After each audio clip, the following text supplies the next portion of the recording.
अस्सलाम वालेकुम। पाक 301 के लेक्चर नंबर 20 के साथ द 1962 कॉन्स्टिट्यूशन फर्स्ट इसका देखेंगे बैकग्राउंड, सेकंड पे कॉन्स्टिट्यूशन मेकिंग देखेंगे एंड थर्ड पे salient features. Background, military took over on 7 October 1958 and consequently Ayub Khan become chief minister law administrator. 7 अक्टूबर 1958 को मिलिट्री ने इक़्तिदार को संभाल लिया और जिसके नतीजे में अयूब खान जो है वो martial law administrator, chief martial law administrator जो है वो बन गया। वन मेजर टास्क, सबसे बड़ा जो काम था, was to frame a new constitution, एक नया आइन को तश्कील देना था। The administration was critical of parliamentary system because it caused instability in the past. इंतजामिया पार्लिमानी निज़ाम की तनकीद जो है वो कर रही थी क्योंकि माजी में भी अदम इस्तेकाम का ये बाइस बनी थी। Constitution making, the government introduced basic democracies in October 1959. हुकूमत ने अक्टूबर 1959 में बुनियादी जमहूरियतें मुतारिफ करवाई। Under this system 40,000 basic democrats local councillors were to be elected in each provinces. और इस निज़ाम के तहत जो है 40,000 के लगभग डेमोक्रेट्स मतलब के जो लोकल काउंसलर होते हैं उनका इंतखाब होना था हर सूबे के लिए। They have to perform function as local government and their role in developmental work. इन्हें मकामी हुकूमत की हैसियत से जो है वो काम करना था और तरक्याती कामों में अपना किरदार जो है वो अदा करना था। They also acted as an electoral college for the election of the president and the national assembly. इन्हें जो है सदर और कौमी असम्बली के इंतखाब के लिए एक इंतखाबी कॉलेज की जो है हैसियत से भी काम करना था। Election for the basic democracies BD, basic democracies को बीडी भी बोला जाता है, ये क्विज भी आ सकता है। Were held in December 1959 and January 1960। बुनियादी जमहूरिया बीडी के लिए इंतखाबात जो हैं वो दिसंबर 1959 और जनवरी 1960 में हुए थे।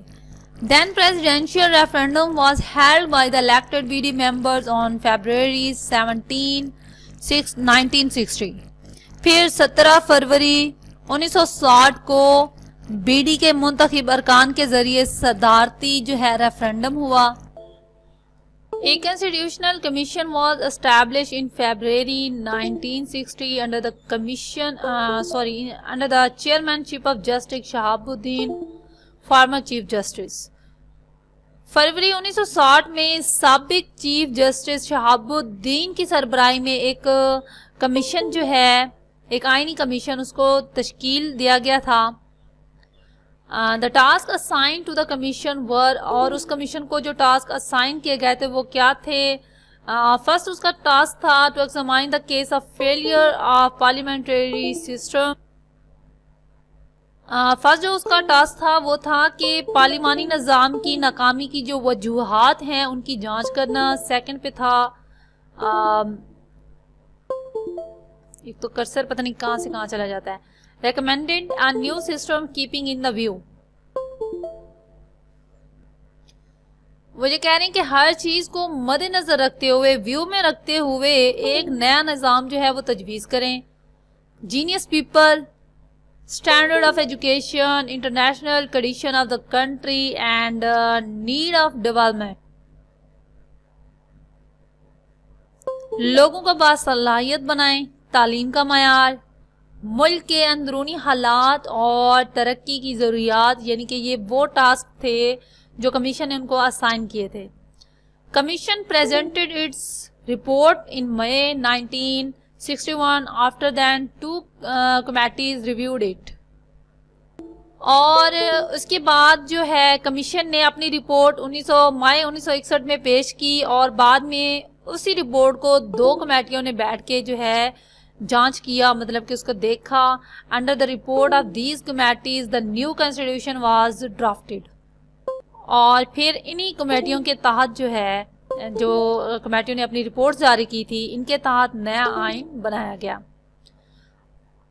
अयूब अनाउंस्ड द कॉन्स्टिट्यूशन में कॉन्स्टिट्यूशन ऑन मार्च 1, 1962 और इस तरह अयूब ने 1 मार्च 1962 को आइन का ऐलान किया। The new constitution was enforced on June 8, 1962। नया आइन 8 जून 1962 को नाफिज किया गया था। Martial law was withdraw, martial law वापस ले लिया गया। The new constitution was consisted of 250 articles, 5 schedules. नए आइन में 250 जो थी आर्टिकल्स थे और 5 शेड्यूल्स थे।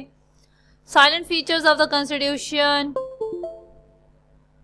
था टाइटल ऑफ द स्टेट, ठीक है, रिपब्लिक एंड इस्लामिक रिपब्लिक, यानी कि जमहूरिया और इस्लामी जमहूरिया, ये उसकी साइलेंट रिपोर्ट थी। Presidential system, a powerful president who was responsible for the administration and affairs of the state,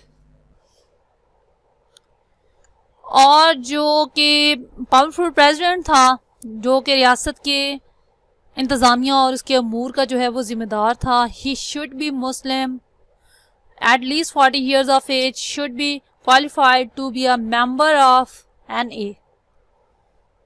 उस सदर को जो है वो मुसलमान होना चाहिए था और उसकी एज जो है 40 years होनी चाहिए और उसे NA के मेंबर बनने के लिए जो है उसका आहिल होना चाहिए।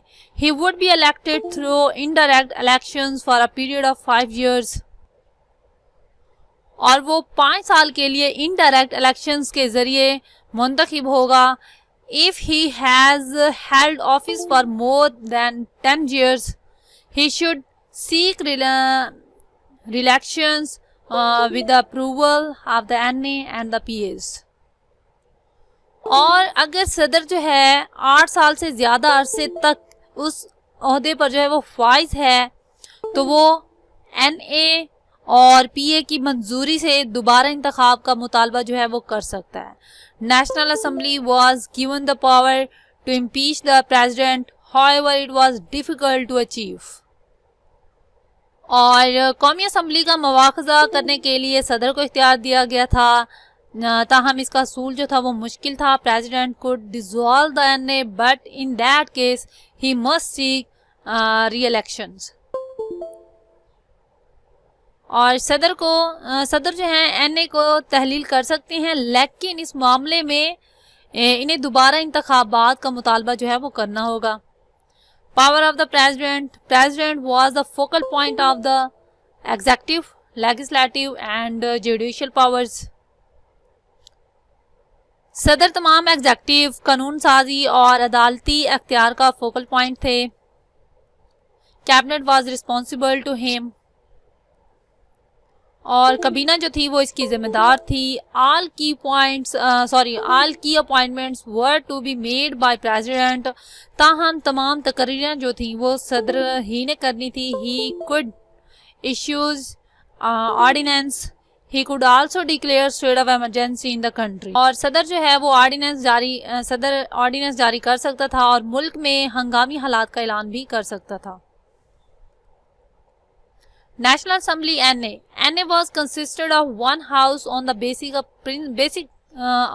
principle of parity between two wings of the country। ये दोनों विंग्स के माबैन बराबरी के असूल की बुनियाद पर NA एक हाउस पर यानी कि एक यूनिट पर मुश्तमिल था। There were 150 seats plus 6 seats were reserved for women थी, और इधर जो थी 150 सीट्स टोटल जो थी 150 सीट्स थी और 6 सीटें जो थी वो ख़वातीन के लिए मखसूस थी। ऑल वर इलेक्टेड इनडायरेक्टली, और इस तरह सबका इंतखाब जो है वो इनडायरेक्टली किया गया, बिलवास्ता किया गया। For the membership minimum age limit was 25 years। रुकनियत के लिए कम से कम उम्र की हद जो थी वो 25 years थी। Legislative power, NA had all the powers of law making, but law was to be finally ratified by the president. NA में जो है कानून साजी के तमाम इख्तियारात मौजूद थे, लेकिन आखिरकार सदर के जरिए कानून की तौसीक करनी थी. प्रेसिडेंट कुड साइन, रिजेक्ट और रिटर्न द बिल्स. सदर बिल पर दस्तखत, मुस्तरद या वापस जो है वो कर सकते हैं. Financial power of NA were limited. जो एनए की फिनेंशियल पावर थी वो महदूद थी. Only new expenditures could be voted. और सिर्फ जो नए अखराजात थे सिर्फ उनको ही वोट किया जा सकता था. NA could not reject consolidate fund list and recurring expenditures. NA इस्तेहकाम फंड लिस्ट और बार बार आने वाले जो अखराजात को जो है वो मुस्तरद नहीं कर सका. Federalism, there were 2 provinces of federation. First पे था east Pakistan and west Pakistan. और फेडरेशन के जो थे वो 2 सूबे थे. एक सूबा था ईस्ट पाकिस्तान और दूसरा सूबा जो था वो था west Pakistan. Only 1 list of subject, the central list was given in the constitution. और इस तरह उन सब्जेक्ट के रिलेटेड जो है जस्ट एक ही लिस्ट प्रोवाइड की गई. एक थी सेंट्रल लिस्ट और दूसरी थी कॉन्स्टिट्यूशन यानी कि आईनी list. Provincial governments, governors were head of the provinces and govern the princess with the cabinet.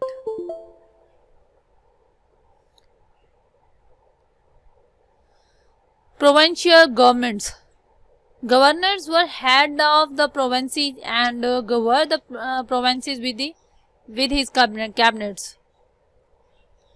क्या मसला है? Provincial governments, governors were head of the provinces and governed the provinces with his cabinet. Governor सूबों के जो थे वो सरबराह थे और अपनी काबीना के साथ सूबे पर हुकूमत करते हैं. Governments were provincial governments were directly under the control of president. सूबाई हुकूमतें बराह रास्त सदर के महतात आती थी. In case of emergency power, central government could take direct control of the provinces. लेकिन इमरजेंसी की सूरत में मरकजी हुकूमत जो है वो सूबे का बराह रास्त कंट्रोल जो है वो संभाल सकती थी. प्रिंसिपल पॉलिसी ये बहुत ही इजी से हैं, इनको आप लोग देख लीजिएगा. चलिए मैं आपको लोगों को करवा ही देती हूँ कि इनमें फर्स्ट पॉइंट में था कि कौमी यकजहती जो है वो मनाई जाएगी, यानी कि कौमी यकजहती का जो दिन होगा वो मनाया जाएगा. और बैकवर्ड पसमानदा लोगों की दिलचस्पी का जो है वो ख्याल रखा जाएगा. मतलब कि वो बैकवर्ड जो इलाके वाले क्या चाहते हैं उन चीज़ों का जो है वो ख्याल रखा जाएगा. थर्ड पॉइंट में है कि नेशनल कौमी ज़िंदगी में हिस्सा लेने के लिए मौक़े. और दूसरा फोर्थ पॉइंट इसमें है तालीम और लोगों की भलाई. एंड लास्ट पॉइंट पे है इस्लाम को रोज़मर्रा की ज़िंदगी में नाफिज किया जाएगा. फंडामेंटल राइट्स क्या थे? Fundamental rights were provide in the constitution. आइन में जो है बुनियादी हकूक जो हैं वो मुहैया किए गए थे. 7 point political parties. Originally political parties were not allowed. असल में सियासी जमातों की जो इजाज़त थी वो नहीं थी. Political parties act was introduce in 1962. Political parties act 1962 में जो है वो लाया गया था. इसको छोड़ दें, इसमें कुछ भी खास नहीं है. Advisory council for Islamic ideology. An advisory council for Islamic ideology was made in the constitution having 5 to 12 members. Islami Nazriati council के लिए एक एडवाइजरी कौंसल जो है वो तश्कील दी गई थी, जिसमें जो थे 12 से लेकर 5 मेंबरान जो थे वो शामिल थे. It was a recommendatory body. ये एक तजारती इदारा था. इसको छोड़े, इसमें कुछ खास नहीं है. एंड लास्ट पे है working of the constitution. Constitution remained enforced from June 8, 1962 to March 25, 1969. 8 जून 1962 से 25 मार्च 1969 तक आइन पर अमल दरामद जो है रहा. सो हमारा लेक्चर नंबर 20 यहाँ पे कंप्लीट हुआ। मुझे दीजिए इजाज़त, इंशाल्लाह नेक्स्ट लेक्चर में आप लोगों से होगी मुलाकात। मुझे दीजिए